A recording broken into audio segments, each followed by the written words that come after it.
Hey everyone, Leon from Jawas Junkyard here. I thought I'd do a bit of a video because I've had a few questions just to sort of showcase all the different bays that we have so far and all the different sort of stuff. So I just thought I'd put together a little bit of an impromptu, unedited video where I just go over some of the stuff we've got. If it's in pre-order, give you a bit of a spiel about where the project's at and I guess just give you a bit of discussion about my thoughts on some of these designs and some of these Beyblades, as we've now, produced quite a lot of different designs, variations, colorways, that sort of thing. And this, I guess, will serve as a bit of a reference for those if they want to go have a look, see a color or something in a different light than the photo. They just want to get a bit of a 3D view of it as I move it around and show it off in the video feed. So I guess start with one thing that isn't a Beyblade itself. We've got the customized easy grip we call it, but the customized ease 11 or the customized grip system. So this is one of the original customized launchers that we got our hands on, and we started making a design of it, and we also went the route of, so this here is my sample, my first sample. We did a CNC machined prototype first up, and then we're going to go through, because we're obviously manufacturing in our die casting methods. So right now the sample, there's just one part, which is just this back part here that the shop actually damaged the mold. It sort of blew up during the last casting attempt, so they've repaired that, well, they've redone that mold, and they're just up to casting that last part again. So soon, I've told the shop this week they have to finish the sample, but my guess is they're going to take an extra bit of time, and hopefully next week it'll ship. This grip is compatible with all the original accessories, so it'll hold the plastic gen launcher, it'll hold our metal plastic gen launcher that we have. We found that there's a bit of variation with the plastic gen launchers also, and I guess there's a slight size difference between our metal version and the plastic gen launcher. So we've actually got a threaded hole in here that takes a little grub screw. And so if you experience, or even over time, where maybe your plastic launcher wears out, I've seen this on the original easy grips, and with some of the launchers, they've worn out over time and they don't necessarily lock so well. You can actually just, with the grub screw, just apply a bit of pressure to lock in your launcher where it is, and keep it from flying out or moving when you give it a nice big launch. It's compatible with, that we've tested, the sort of scope fitment. That's compatible. We've tested the spring that goes in here, and we've tested the guard, the metal guard that goes over here. They all sort of fit. It works with the original rubber grips as well, but our versions are gonna, these ones here are just sort of stuck in, but the production versions are going to have magnets. They might be a bit difficult to pull out. If they are, you just pop the screws and then you can just push it from the inside, and they'll come out. So yeah, that's how that's sort of coming. Yeah, so this is probably a week or two away from the sample being finished, the production cast sample being finished, and then from there it's going to be about 4 weeks, 5 weeks odd, till we get the full production unit. So we're nearly there. Thank you guys for being patient with me on this project. Really appreciate it. From there, I think maybe let's just quickly go to our HMS series. It's one of our most recent batch of production. So we've got here, now look, the way I envision all these Dragoons, and you'll see that, and I'll mention as we go through all of them. The anime obviously shows it looking fairly white. Obviously the toys were white, but in my personal opinion, white metals are quite rare, and they're not, like, you can't anodize aluminium white. For example, the only real way to get metal white is to powder coat or paint it. There is no natural white metal. I guess the only exception probably is white gold, but it's too soft and way too expensive for something like this. So the way I visualize the universe of Beyblade, it would be that the real version of this won't be white. It would be like a chrome, sort of silver, white, a white metal, which you got your chrome, your silvers, your polished steels and things like that, which would be called a white metal. that's how I envision. And to be honest, I love this because the paint on this is not super durable. It will wear off over time with a bit of battles with just the launcher interfacing with this piece here eventually, and the actual decals themselves don't stick super well on top of paint, but they stick pretty damn well on these metal plated versions. So you get the gold or the chrome. These ones, it sticks really well. So my personal favourite is, Dragoon MS or MSUV in the chrome finish. So you can see MSUV, and of course we include the red rubber tip and the blue rubber tip for the MS, and a nice little surprise for those that have purchased this, you actually have a glow in the dark eye. So if you expose it, it'll actually glow in the dark. So that's really cool. And then of course, just to show you for the complete visual, we have the gold as well. Just showing you the gold MS and gold MS UV. So these actually come with two different bit chip protectors. So you get the artwork, and example in this case, you get the sort of tattoo version, I call it, of the artwork there. Obviously in the case of MS it would be red, so MSUV, MS it's blue like this. So that is our HMS series so far. I'm thinking to do a Dronzer next, but we'll see. From there, let's just do our collection of Dragoons, since we have so many and so many different finishes. So I guess we can start maybe with the Dragoon S, because this was one of the first that I did. So I designed this Dragoon S anime Beyblade a very long time ago, maybe 5 years ago now, and I was CNC machining at home, the attack ring, and then I was I even tried jewellery casting at home, and I made a couple of them, Beyblades from, sort of your jewellery level lost wax casting method at home with pressure, and yeah, got a couple of them. It was a very detailed process, not good to make too many, and the finish wasn't the best. I also did 3D printing metal as well, and I did that with Drigger as well, and sold a couple of those, but I just felt that the price was just too much for what it is. And the finish wasn't perfect, right? You got the porosity you sort of see in the grains in when you do printing. So, it wasn't until I tested this method that I was sold on making these real things. So this is one of my favorites, and the first, and you can see this is in white. Now these here are my samples that go with me to all the shows, like if I take it to Comic-Con or local Beyblade tournaments. So you'll see they'll come, marked up, dinged, etc., because they've been spun, played with, taken in a box, taken around Australia to different various locations, and they'll continue to do that. And then, it's okay if a customer picks it to have a look and they drop it, no one's going to be upset about it. So you can see Dragoon S anime in the chrome finish, which again my favourite. And then we did, just for fun, we did a Dragoon S anime in gold as well.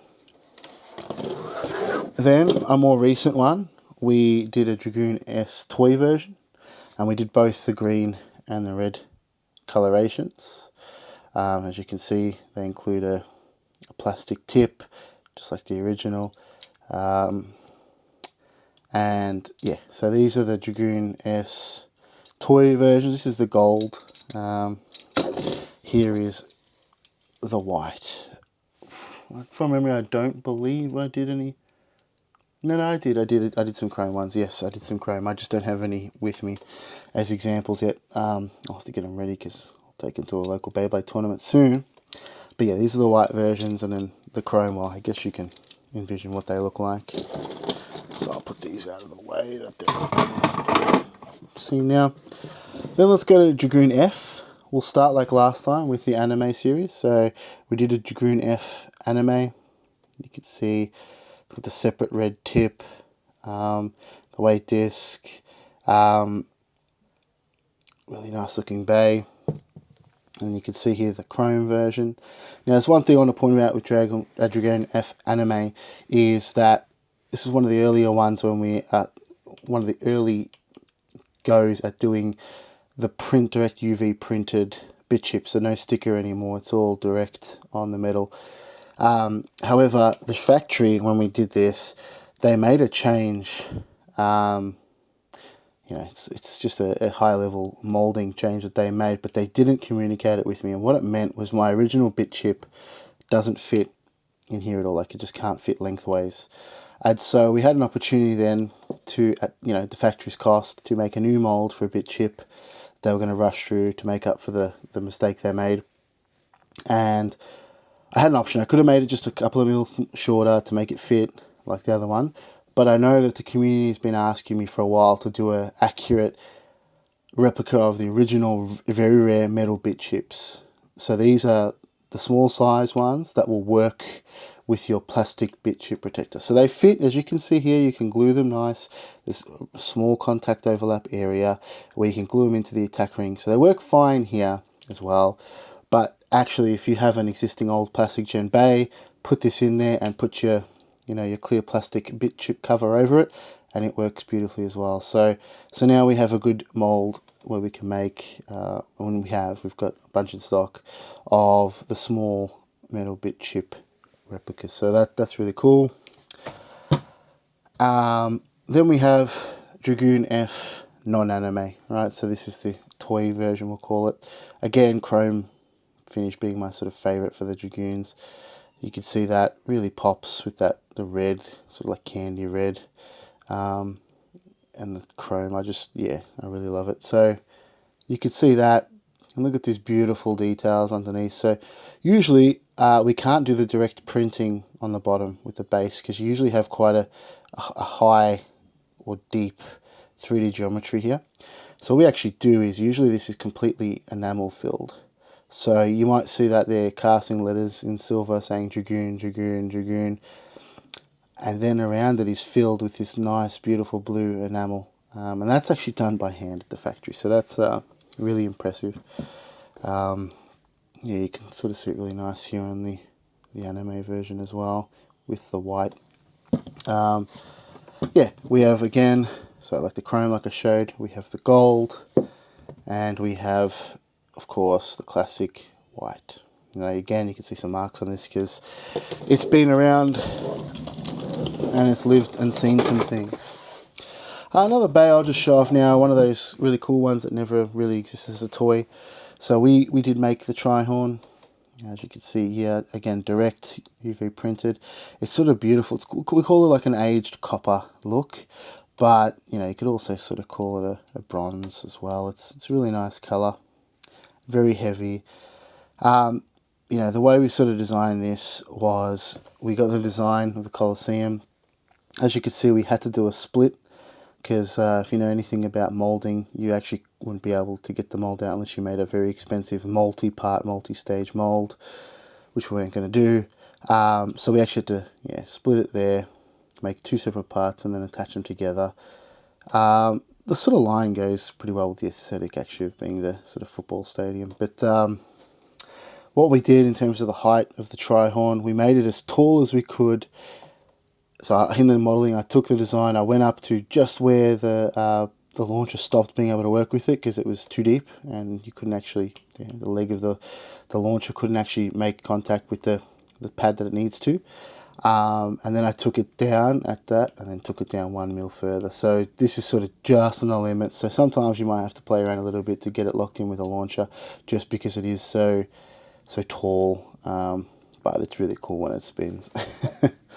So yeah, it's one of our. It's actually doing quite well. A lot of people seem to enjoy it. Then let's go into sort of our Wolborg. So we've got Wolborg 1. We haven't done 2 yet, but we will. Sort of show these off there. I'll show off the sort of standard finish this one comes in. Is like our weathered nickel. It's the same finish that we have on our Drigger. It's just a really cool sort of weathered looking metal, and it takes battle damage better as well, because it sort of just adds to that weathered finish rather than nice pristine shiny chrome or gold bay. It's you know, like the Draciel being green and stuff. It actually, yeah, the battle damage actually gives it a good look. Yeah, again, I think you could tell a bit more about what I was talking about here with that, the lettering there being hand-filled enamel. So you can see there it says bearing. Yeah, it's really cool. Then we made, again, another sort of high polish chrome version. Yeah, just something different. I think it looks really cool too in the Wolborg. And then, you know, our fun gold variation. It seems to be really popular for Zeus. Alright, maybe next we'll do Drigger, just based on what I saw.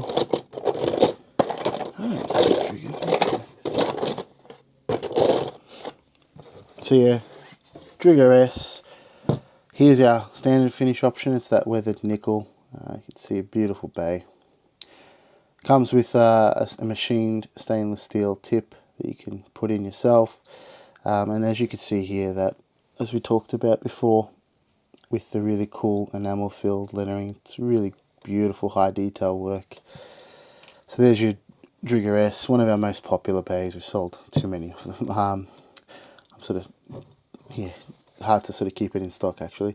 And then we have this gold version. This is actually one of my favorite gold versions. I don't know why, but it just really pops in gold.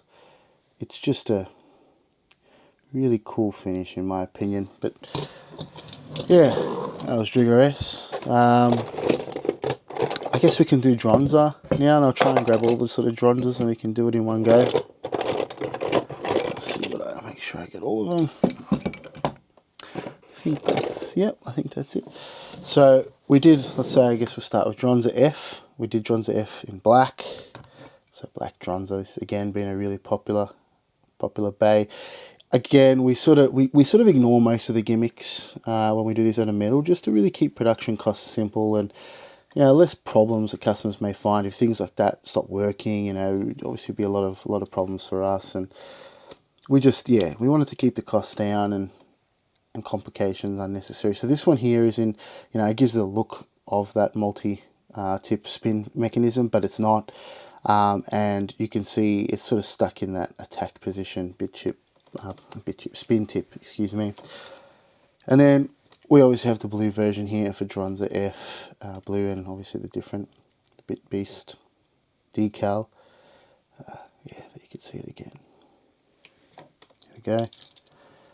We also have a gold variation.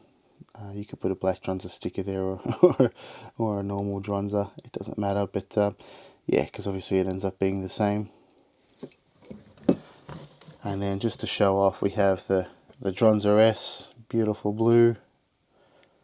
And you can see, yeah, just awesome bay, great detail. And here's the gold version. So all these, you know, well, they all weigh over 100 grams, right? They're 100, 110, 20, 30, 40, depending on what it is. They're very heavy. They feel super premium in the hand. All right, let's do I guess we can do the white tigers.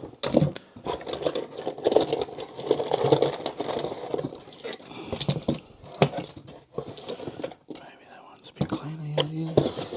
Yep. All right. So let's do it. We got Galleon. So it's in a, you know, beautiful black or sort of black chrome, which is a little bit off color, not super dark black, more of a, yeah, black metal or black chrome look if you've seen it before, like on maybe hardware finishings. Galleon. These all obviously have that really functional sub attack ring that works really well, and they're a lot of fun to spin because I don't know why, just the way they are with their mass and their small stature, they're just, and their spinning attack, it's just beautiful to watch them spin. So yeah, if you have a Galleon or Galax or Galman, you'll know what I'm talking about. And we did a gold version just for, again, a bit of fun, just to have a unique colorway. Next we'll go to Galax. This is a beautiful bay, obviously one again that never existed in a toy, anime exclusive. Again, it's actually one of my favorite bays. It's just compact, and the weight with this being all metal is beautiful. And again, that awesome, very functional separate sub-attack disc. Spins really well when you launch it. It's just a beautiful bay. We again have a gold version. I just don't have it with me. Alright, Gelman. So we've got Gelman here. This one here is one of my samples that's basically all glued together, so this sub-attack ring doesn't move, but you can see here that it indeed does on our Gelman. So yeah, we have again a beautiful finish Gelman, nice metallic purple. It's a really nice finish. As you can see there, and yeah, from memory, this is UV printed direct. The bit chip wasn't a sticker, so that's really cool. Next, I guess to finish off, now this has nearly become my favourite bay. I know I said Galax as well, but Galsley has just been absolutely heaps of fun to spin around. This is a weapon. It is huge. It's over 140 grams weight, and its red colour is really nice. And that massive sub-attack ring. And just look how cool that graphic is. Look how cool, that sort of fire explosion on that headpiece there and on the attack ring, and just the contrast of colours looks really, really nice as Galsley. And again, it's a really nice looking gold piece as well. Just that contrast. But again, really cool bay. Heaps of force because of the weight. Alright. Now we're nearly finished. We've got our Draciel S. Again, we've got the beautiful green and the gold. Again, this comes with a machined stainless steel tip that you have to glue in yourself. It includes the ball bearings, so the ball bearings are there. Now, of course, although they, as you spin, they would obviously go out due to the centripetal force. They don't have much effect on it because of the weight being so heavy. The weight of the ball bearings relative to the actual bay here, it does nothing. It's almost a rounding error. So, but it's there. We did it to keep it accurate to the original toy, which I think is cool. Yeah, this green, it's a really nice bay. It is one of my good friends calls it the defensive turtle, and I can't really get that out of my head now. So, and it does that. It does show those sort of characteristics when you launch it. And then we have the Zeus, another one of our popular bays. We only did it in the black original and the gold. Now we didn't do any of the engine gear type stuff. It doesn't function that way. It's purely just a static tip, and as far as I guess you're concerned, it's a standard engine gear. Standard spin core from an original gen bay, like a Drigger S, for example. But obviously, it has that huge sub-attack ring that spins, and look, part of that gives it a very interesting spin dynamic. It's not super stable. It's sort of a quick-lived battle, but it is really cool. It's a beautiful piece, and it's really, really heavy. And again, it looks really good in gold, I think. All right, that pretty much wraps up. Now we do have Drigger V as well, which for some reason I don't have with me at the moment. I don't know where my Drigger V is. And yeah, we've obviously got a lot in the works. You can see a bit of an Infolion sample that we're working on. And yeah, so we're going to keep making them. We're going to probably do a Dronzer MS next. We currently have Dragoon V in production at the moment. A custom Sly for the Sky Dragon Beyblade, that's in production at the moment. That'll come in a collector set with one of our metal Sly for the Sky Dragon cards. We also have the whole Team Majestic, excuse me, I keep calling it Mystic. Team Majestic going through various stages. We've got Infolion in production, and then we have the others in design. So Grafolion's getting designed right now by my CAD guy Matt, and I'm currently designing Unicolon. So yeah, we'll slowly get that team out, and then we're going to probably do a Wolborg 2, and we'll see where we go after that. So we're just sort of going to see where the votes that I do in our group will take us, and I guess by popular request, or if I see a Beyblade I really like I'm we're currently watching through V-Force again and enjoying some of the bays that I see there. So I have recently acquired all of the V-Force bays. So I've obviously got Drigger V done. I've got Dragoon V in production at the moment. And I will then go on and do Dronzer V, and we will do Draciel V. So I just actually got Draciel V in the mail today, as in just the reference plastic. So we'll start getting designing on those. And yeah, the order may change in which I decide to push things into production. But yeah, that's the sort of bit idea of our plans. And as you guys have probably seen, I've been teasing lately some of these, the HMS 3D printed kits. So these just these are the rubber grips that I've 3D printed now. So I did a design. Now it's quite a tough TPU, this one. It's not super squishy, but the good thing is it prints really easy and prints well. So for now, I'm probably going to do a listing today, tomorrow, to get the 3D printed HMS launcher, grip holder, excuse me. It'll include a rubber grip of your choice of color. We've got red, blue, green, yellow, if you want it in the TPU. If you don't mind it being a hard plastic, we can do it in many colors. And we'll also have, again, a plethora of color options for the actual grip itself. So yeah, that'll come as a listing in the next couple of days. So yeah, and then I'll be working on probably doing the 3D model of the trigger guard, and we'll offer 3D printed versions of that as well. But it'll take a bit longer because we'll have to design either design a custom spring or try and find something very close that I can make some slight design alterations on the plastic parts to make it work. But yeah, it might take a bit longer because I'll have to source the spring and get it and order it in, maybe get it made. So yeah, appreciate your time. Thank you. And I really hope you enjoyed going over our really cool collection of current metal bays that we've made so far. Thank you for all your support. And yeah, if you have any questions, feel free to post them in the comments below. Ask me where I post this on Facebook or Instagram. Thank you for your time. Take care.